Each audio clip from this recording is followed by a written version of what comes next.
Hey guys, Alex from 7th Hour Films back again with Cowboy Bebop. Last time around we started off with Asteroid Blues, which was pretty interesting.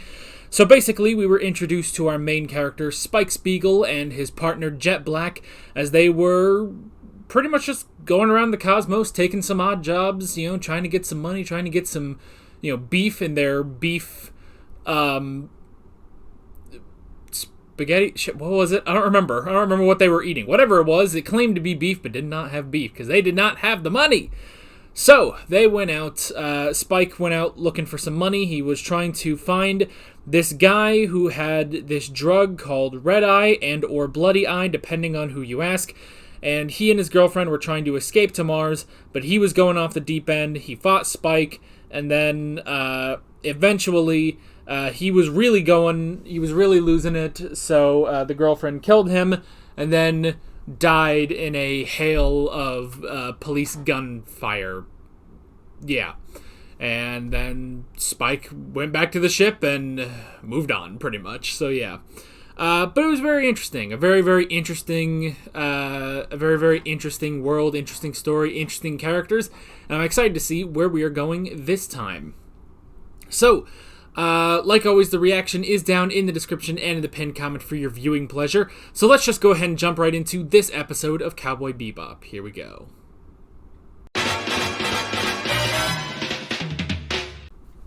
Okay. Well, interesting.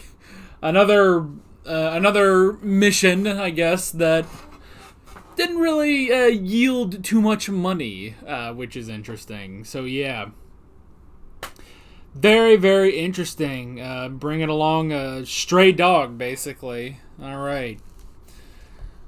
Okay. So, yeah, this is an interesting one.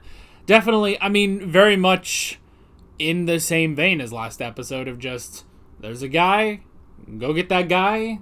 And the point is to make money. I don't know how much money Spike actually made off of that. I think he just got a dog, so... Oh well.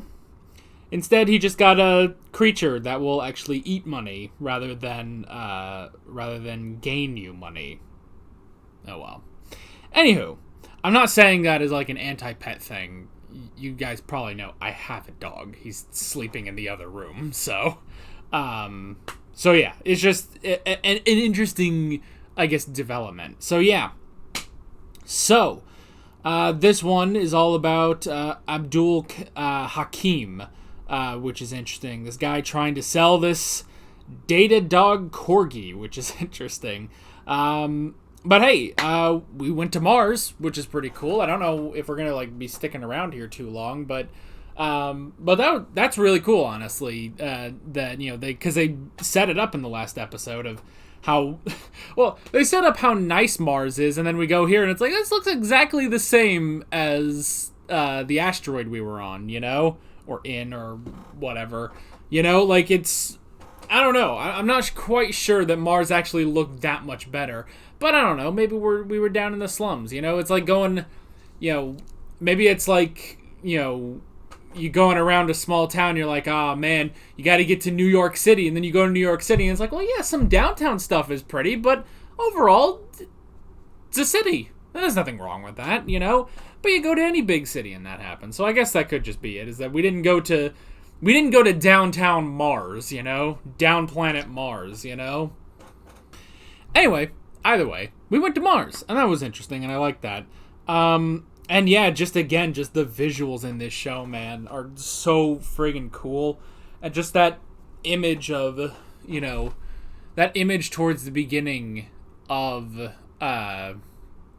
this city in this dome, Because they do have to show, what, it's not just, oh, we live on Mars now. It's like, well, you have to show Mars is not a hospitable planet for humans. Neither is an asteroid. An asteroid really isn't, but yeah, you have to show, here's all the technology, here's this, bubble city, basically, of how we live on Mars, we live in a society on Mars, But still, very, very, very interesting. Okay, we had the Bounty Hunter show? What the hell was this, Is this how they do it on Mars, maybe? Because last episode, it was just Spike kind of... It just looked like Spike was just sort of, flipping through the, I guess, the bounty hunter section of the local newspaper or something. I don't know. Just it's all digital now, But, yeah, it kind of just looked like that.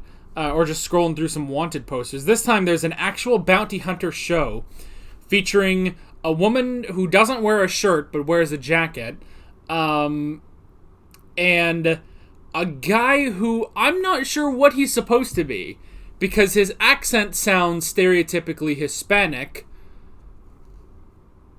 but I don't know. Like, I don't even want to try to say what he might look like, because that'll offend somebody, I don't know. And it's just one of those things, it's like, alright, who cares? And the whole thing, too, is because it's cowboys, It's cowboys they're putting on, like, that is the most severe Western theme of, like, yeah, it's cowboys, but that's also, it seems like this show is for the purpose of entertainment, I suppose. It's, like, I'm trying to wrap my head around this, like, I guess this is a show for bounty hunters, but it's like all commercialized and like played up, and they have, oh, we got a cowgirl and a cowboy and stuff like that, and it's like, why would bounty hunters like this? But at the same time, it's like, well, think about, I guess, the general public. Would the general public like watching this? I don't know. And then, if it's an entertaining show and you watch it and you're like, oh, hey, here's the... here's the rapscallions on the loose. You get some entertainment, you get a little news, see what's going on in your world. But then, I guess, at the same time, it also provides a service like, hey, if you see this guy, you can try to collect the bounty, Like, that's what I'm getting from this immediately, is that it's like, I get this feeling bounty hunting is not, like, I guess, like, an official, job, profession, I guess.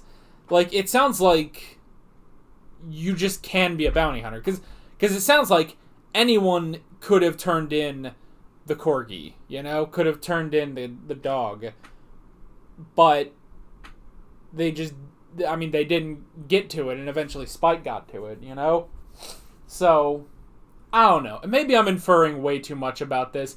Maybe it's just a dumb little show in the show. I don't know.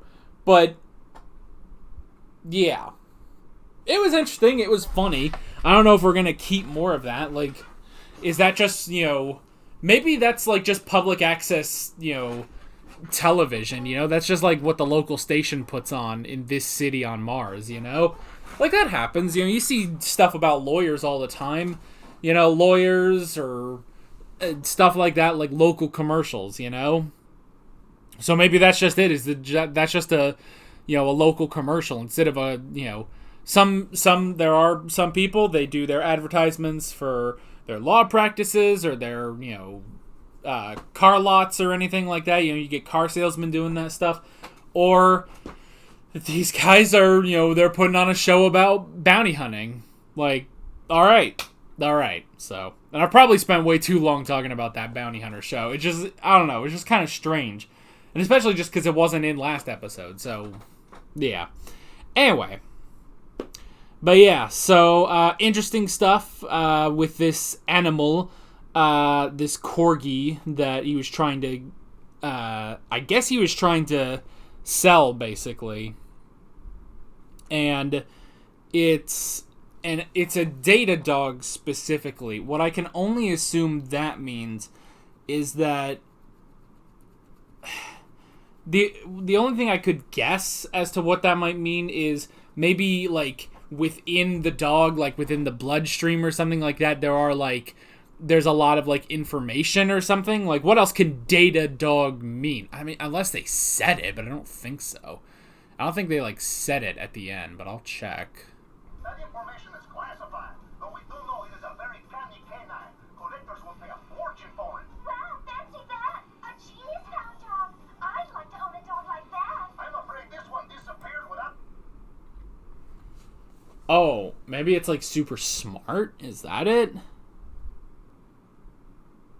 Maybe that's it, is that it's...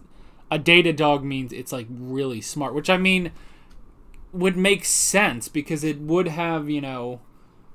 And it's...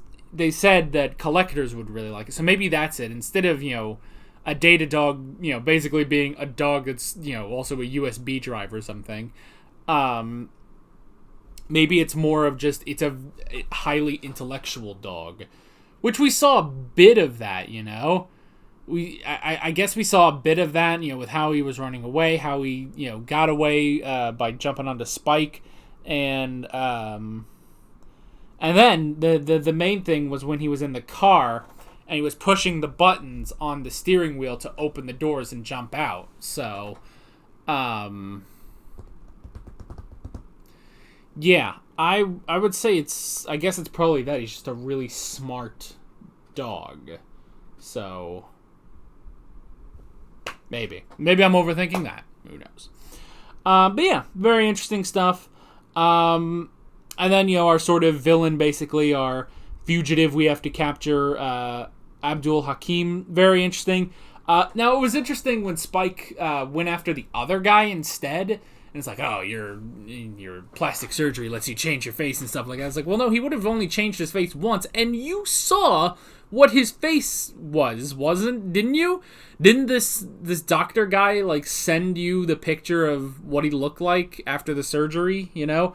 Because that was the thing, is that, you know, this weird, you know, old Western, you know, bounty hunter show, they talked about Abdul Hakim, but it was this doctor who did the plastic surgery that gave Spike what he looked like after the surgery, specifically. So I don't know why the hell Spike was going after the other guy. Is he stupid or something? I don't know. But that was kind of weird, but whatever. But yeah, and then we had the chase through the city, and then using the guys using the frequency. I did like that one little moment. It's like, oh, is it on? It's like, oh, it's the frequency is too high pitched for humans to hear. It's like, oh, I knew that. I was testing you. It's like, it was just a dumb little moment, but it was funny. It was a nice moment of comedy, so I liked that. And then yeah, this whole big chase ending in we got the dog. But I don't know if Spike... I mean, I guess that's also the question. Did Spike get any money for... what the hell was his name in the last episode? I don't even remember. But the guy and his girlfriend. Did he get money for them last episode? You know, because he was there. Did Spike get money for Hakim in this one? I don't know. I would assume he must. He must, because, you know... They're, you know, running on empty, you know? He's got to get some money, but... I don't know. I do not know. But maybe. But yeah, but now they have a dog. They are keeping the dog, and they're going to have to work on his tics. So, yeah. Yeah, so interesting stuff. Very interesting. Basically getting a dog on the ship, which is pretty fun. But yeah, good episode, fun episode, and I'm curious to see where we are going next time. Are we going to stick around on Mars, or are we going to move on to somewhere else? You know, they haven't talked about Earth at all. Wonder if we're ever going to go to Earth or mention Earth at all. So, I don't know. But we will have to see. With all that being said, I'm Alex from 7th Hour Films, and I will see you guys next time. Take care. Alright guys, thanks for watching this video. There's a bunch of links on screen if you want to go click around to any of those. There's a playlist for all of my Cowboy Bebop reactions, as well as another video you can go click on if you want. There's also a subscribe button and a Patreon button on screen, as well as other links in the description if you want to go check out any of those. See you guys later.